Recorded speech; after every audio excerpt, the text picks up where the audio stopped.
Hello friends, summer is on its peaks and mango on the high availability, so why not make mango desserts? We need 1 liter of milk, 2 ripe mangoes, sugar to taste, cardamom and saffron.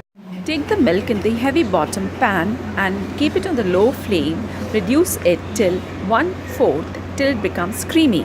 Keep scraping the sides of the pan, and after the milk has been reduced, you see the color has been changed. Now at this stage, add yellow color and cardamom powder. Add sugar to taste and now allow it to cool completely. After cooling, add some mango pieces to the rabri and blend well. We want some mango pieces for the crunch also. Mangoes and rabri should not be the smoothie, but it should be a roughly blend with the mango crunches. Now pour the mixture into the container, add some diced mangoes and keep it in the fridge to cool for about 2 to 3 hours or till it is chilled. On chilling, it becomes thickened and gives a much better taste.